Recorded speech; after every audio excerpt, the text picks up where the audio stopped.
get started.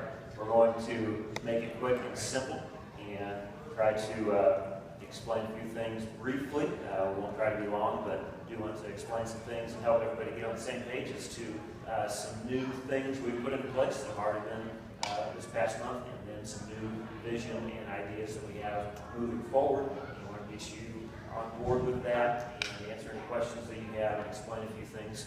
Of course, in our roll books that we've been using the last month, things have changed just slightly as to how we track the roll or attendance, and I want to make sure you're familiar with that. Pretty well self-explanatory as to how that works, with making sure you have a name, an address, and a phone number for each person in your class. And if you don't have those fully filled out yet as far as the address and the phone number, it is going to be important that you get that information for part of the purpose for why we're doing this. All right, so we want to make sure to have people fill that out if they haven't already.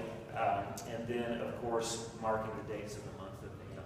And so that's going to give a visual record of how much people have attended or how faithful they've been throughout the month. And that'll be helpful just by looking at that sheet to be able to tell who's been there or not been there throughout the month, and have a better handle on the attendance of your class, who's been there, who hasn't. On the bottom, for the visitors checkbox, it's important that if you have a new person that attends your class and you put their information down there, that you actually check this box on the side if you want them added to the next month's roll. So what will happen is, before next Sunday, all of those roll sheets that you filled in this month will be updated, and they will actually be printed out with the names and addresses and info, and then each month following, they'll be updated again. So any changes you make, we will make on there, and it will be kept up to date for you by the month. Now, any new people that attend in your class, if you want them added to the roll, they need to be checkmarked in that box. Does that make sense? If you don't checkmark that box, then we will know that, hey, they attended that month as a visitor, but you don't want them actually added onto the roll. All right? There's a couple other things on the bottom there that we'll take a look at here in a moment. Any questions about that as to how that works?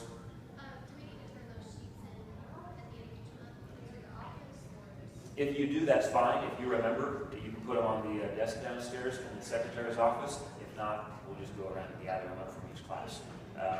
But yes, if you think of that as you do that, you also need to make a mental note to actually look at your roll at the end of the month and update it as necessary. Because if you don't, you may have someone that you wanted to add on, but you forget that, hey, at the end of the month I need to check them, or I need to make sure to cross this person through or update their address or whatnot. So at the end of the month, just try to make a mental note to make any updates that you would like to be added for the next month's sheet. The philosophy behind us doing that is that we're going to be better structured. We're going to have better follow-up and accountability as to some of the things we're going to implement, and hopefully that will help us to accomplish that. The main reason for us meeting tonight is for us to kind of express to you the philosophy and vision behind LifeGroups and connection through the classes. A big part of our ministry in our church, of course, is worship, connect, serve. Connect being the central part of that theme. And connection takes place primarily through our life groups and our Sunday school classes on all age levels. And so as the church grows, which our church is growing, we're excited about that. As the church grows, we have to filter that growth in order to stay as effective as possible. And one of the best ways to filter that growth is through our small groups. And we want to keep those groups small, and we want to try to maintain that small feel and relational feel of those groups. But basically as the church gets bigger, the church has to get smaller. And what we mean by that, if we're going to maintain growth as the Lord would see fit to have us grow, we're going to have to the church has to get smaller in those smaller groups.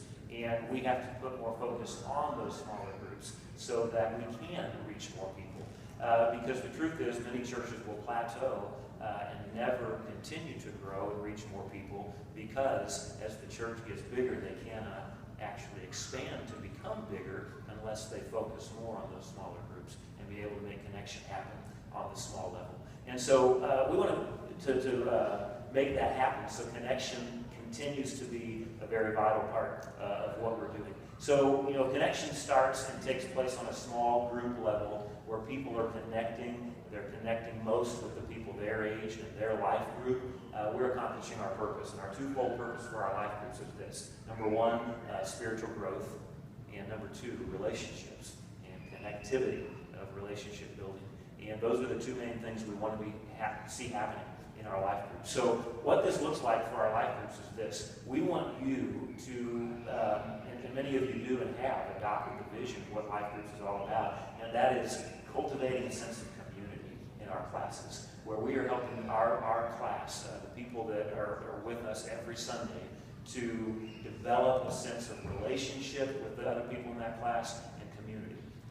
We never want to develop cliques in the church, but let's be honest. If people are going to stay within the church, they have to get connected.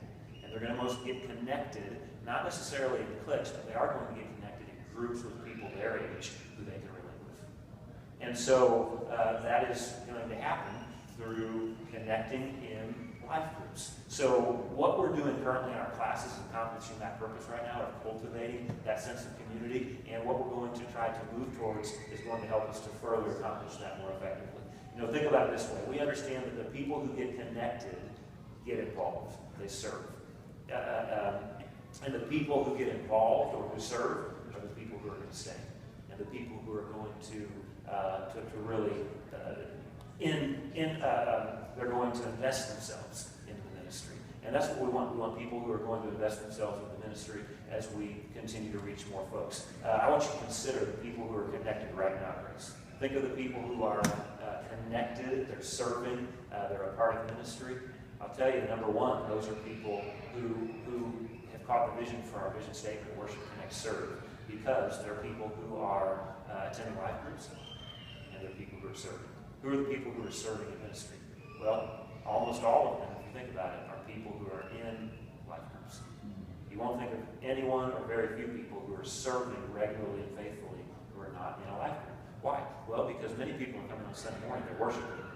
Fewer people are connecting, they're actually coming to the life groups. And of those people that are connecting, those are the people that are serving, right?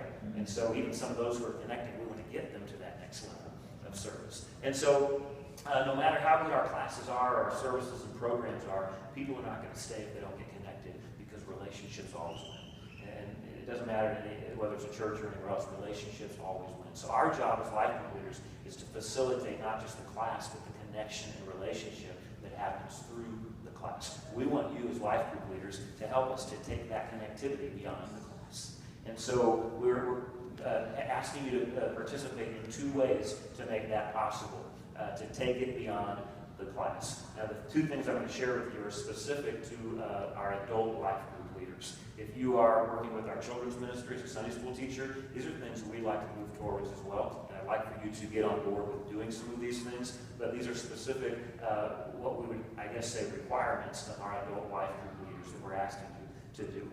The first one, 2 things. The one is we're asking you, in an effort to build connectivity beyond the class, we're asking you to have some class activities outside of the church setting. And then we're also asking you to help with some follow-up on your class members and absentees. And this is going to be real simple, and I'll explain it to you. Number 1, class activities. We're asking you to do at least 2 class activities a year, minimum. We would like to see, our preference would be that we could be doing even quarterly activities with our life groups. And these are simple. They're not things you have to invest a lot of time or effort into. They're things that you can delegate out to different people in your class who can host those activities. It could be a Christmas party for your specific life group. It could be a grill out at your house during the summer. It could be a meet at your house and just hang out. It can be anything where you're connecting relationally outside of the class, but building that connectivity throughout the year. Because again, people are desiring and wanting connectivity in relationships, and they cannot get it solely through just a class setting on a Sunday morning. And so if we want to build those relationships and that connectivity, it needs to be happening both inside the church and outside the church as well. So, that's just the first thing we're asking you to participate in. And I can help you with more ideas on that, but I want you to begin thinking that way. What are some things you could do with your class a couple times a year to get together outside of the church? All right? It's very simple to do that. And then that's going to help you to connect better with the people in your class. It's going to help them to connect better and get to know each other. Because the goal is, we don't want the people in our class just to be connecting with us. We really want them to be connecting with each other. And as they get outside of the classroom setting in relational settings that we've created for them, they build those deeper relationships, and then those relationships carry over to church life. And that's what we want to see. The second thing is, and this one's the final part of our meeting that we just want to go through and explain as best as we can. And that is, we're asking you as life group leaders to help us to follow up with class members and absentees. Basically, we're asking you to partner with us as the staff in the follow-up and connection building that needs to be happening. Because let's just be honest, we want people in the church to be connecting, but the people that are coming to our church are not looking to connect with the staff. They really aren't. They're looking to connect with regular, plain old people like y'all. And so we want them to be able to do that. And one of the ways that we can help that to happen is for us to be building connections, or them to be building connections with you as their life group leaders, rather than solely building connections with us. And we're asking for you to help us with the follow-up. Now, right now, the follow-up of all visitors, guests or return visitors, regulars, and members is done by the staff. And it's not that we can't do that. Number one, we can do it. Number two, as the church continues to grow, it's not going to be as feasible for us to do it. But the real reason that we want to get your help in this is we believe that it's going to help our connection in the classes to be better, so that those people in your classes can connect to you and not just being connected to us. So what we're asking you to do is very simple, to help us in following up with some people. And this roll sheet is going to help to make that possible. Let me just hand one of these things out to you. Dave, did you hand one of these out to everybody? Yeah, they're all the same.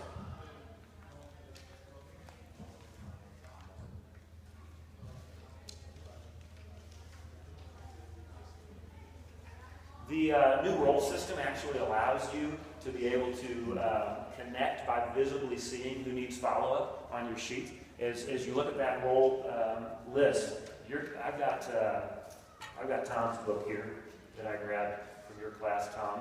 And as you look through his list, it's very easy to see who was there, who wasn't, who missed multiple weeks throughout the month, and be able to notice visibly and quickly who needs followed up on. And this is something that you can look through each week at the end of the week and see who wasn't there, who was there, who can we follow up on appropriately. And the way you would follow up with them is very simple. And here are the details on the little sheet I handed to you. Number one, you follow up with all first-time life group attenders to thank and connect with them. We're asking you just to make contact with them outside of the class, after the class, during the week sometime. It could be that Sunday afternoon, it could be early on in the week, and you're just connecting with them either via phone call with the phone number they've listed. You're more than welcome to stop by and visit them if you want to give them a personal visit, or even just a text and say, hey man, we really enjoyed having you in our class. Look forward to seeing you again. We want you to establish connection with them as a first-time visitor in your class. And it's very simple, very easy to do. The second part is contacting absentees early on in the week, or even on Sunday afternoon if you prefer. But simply calling or texting the people who were absent from your class and letting them know that you missed them and you'd like to see them back next Sunday. And then thirdly, following up on all second-time or more absentees as needed. And the best way to do that is just to, at the end of the month when you're updating your roll list, to look on there and see who has missed multiple times. And if you haven't already contacted them as an absentee, and you want to make sure to follow up on them at the end of the month and say, I noticed that you missed a couple times this month, and we have missed seeing you there. We want to see you back. Now, there's a couple ways that you can do this. Phone call, text, visit, or postcard. Here's how we do it as a staff. We have a pretty simple weekly routine of how we go through doing this. And it's very simple to follow up on a handful of people in a very short amount of time. If they're a first-time guest, we will send them a letter. If they come as a second-time guest, then we will send them, what do we send them for second-time guests? We send an email and a letter for the first-time guest. Okay. The second-time guest gets another letter, another email, but it has a questionnaire on it. Okay, and then after that, if we have regulars or members who miss, then we will send them a postcard. And then if they miss a second week in a row, we will give them a personal call. and leave them a message, or we will try to text them or message them and somehow make contact. And it's very simple, very easy to do. And so what it may look like is that on a Monday morning, when the staff comes in, we will spend, if we divvy it up, and we'll have different amounts of people that we'll follow up on, and it may take us 5 minutes to write out 3 postcards, and it may take us another 5 minutes to make a couple phone calls. And that's really all we're asking you to do, is to invest into your specific life group, so that what you're doing is basically you are possessing your life group as your own, and you are pastoring that group of people. Pastor pastors the whole church, but we're asking you to help pastor your group, in the sense that we want them to build connection to you and to the people in your class. And it's not going to happen if we're the ones doing all the connecting with them, other than the time they sit in your class and see you teaching. Does that make sense? We need you to be more involved directly with them to build that connection. And so we're not asking you to commit to an hour a week of having to do something in addition to teaching and leading a class, but we are asking you to commit to, hey, can you follow up 5 minutes, 10 minutes a week by writing out a few postcards and making a few calls or a few texts. Okay? And if you have questions about that or concerns, please visit with me, and I'll be glad to explain it further or do whatever we need to do to make this workable for you. We will be providing you with the postcards, and next Sunday I will be putting a stack of them in your life group roll book, as well as I'll put some postcard stamps in there for you. And then as you need more of those, I will put a stack of the postcards available. I'll probably put those in the closet up here on the shelf in the usher's closet, that you can get those anytime you need. And anytime you need more postcard stamps, you say, hey, I'm out of postcard stamps, and I'll have a stash of them that I can give you an extra booklet. Okay? And it will be very simple to do. A couple ideas you can put into motion here for your class. If you want to have a secretary or an assistant to help do this with you, that'd be perfectly fine. If you have 2 people in your class, husband and wife team, or 2 ladies working together, I encourage you to have one person do the roll book and the other person, while the other person's doing the teaching. Maybe you already do that. But it's very simple to get someone to help do that if you have multiple people in the class. One other thing, and then we'll answer any questions and be done. If you have, as you follow up on people, the way we're keeping track of that is very simple. If you get a highlighter, and just whatever color highlighter you want to use, I've got a blue one here. If you would just highlight the date of the person you're following up on when you follow up on them, okay? Even if you don't make contact and actually talk to them verbally, but you leave them a message, or you send them a postcard, or you send them a text, what we want you to do is very simply, if, let's say that Gavin missed a couple weeks here, and so if Tom follows up on Gavin week number 2, because he was absent week number 2, and we're just asking you to highlight that little box with the color of your highlighter, okay? And that will help you keep track of knowing, hey, that's who I followed up on that week. That's how we do it with the staff, with our checklist that we're working off of every week. It's very simple and very easy. And so that will allow you to know who you followed up on. That will also allow us to know who's been followed up on. And then at the end of the month, I will be looking at these roll books as they're updated and be able to see, hey, who's been followed up on, who hasn't. And I'll be connecting with you more as life group leaders just to see what I can do for you and how well this process is going, and if I can help you in any way to make it work better. And then at the bottom of the sheet, you're going to notice that there's a place that you can, at the end of the month, when you do your update of your roll book, you can actually put how many visits you made, how many calls were made, how many notes were sent, and that can be for your benefit or for mine. But if you just want to do that so you keep track and even motivate yourself to know how many people you followed up on, it's a great way to do that. There's also a comments section on the bottom. If you ever have comments for the person updating the book or for me, you can put those there as well. So what questions do you have? I don't know if that's explained as clearly as it should have been, but I want to make sure that if you have questions, we answer them. And this would be something that we would try to start as of next week, all right? Not for the people from today, but as of next Sunday to begin that. Tom? Next Sunday, are we going to get a photocopy of all that information, like phone numbers, or are you going to type all that into the October attendance sheet? We will actually type that in to the sheet, and it will be a new sheet. However, you will have access to your roll book that if you want to take the one from the last month, or if you want to make a copy of it, we can do that as well. So you can have your own. I just want to make Okay, yes, all of the information that you input will actually be typed in on the new sheet front of it, yes. And the nice thing is you won't just be able to see 1 month at a time. You can just flip back, you know, because all these will be put back to back. We'll just put one over the other one. Then at the end of the year, we'll probably collect them.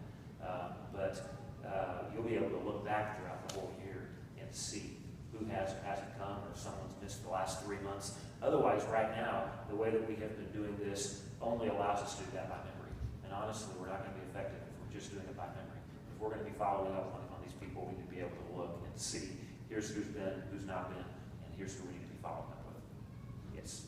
We're already out of lines on ours, Okay. so we're going to be. Once I know that some of the classes are bigger than others, and so I will make adjustments for Miss Michelle will, whoever's going to be updating these, and we'll make sure that Yeah. we'll either give you a longer sheet or put it front and back, or make it smaller. But yes, good input. Anyone else? A lot of times in my life group, people come and go. Like they'll go to mine for a while, and then they'll go to a different life group.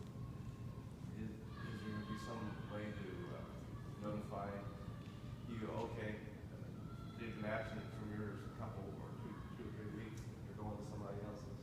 Okay, that's a good point. I didn't realize that was happening, but we do allow, I guess, people to go to the life group they want to go to, even if that's going to change. I get that probably more often than others. Sure. Yeah, I would recommend that if you know of people that are doing that you just, if you notice they haven't been gone, just check in the other class. The roll books are usually in the class, so you can check and just see if they have been. And you'll probably know from seeing them here at church as well. Most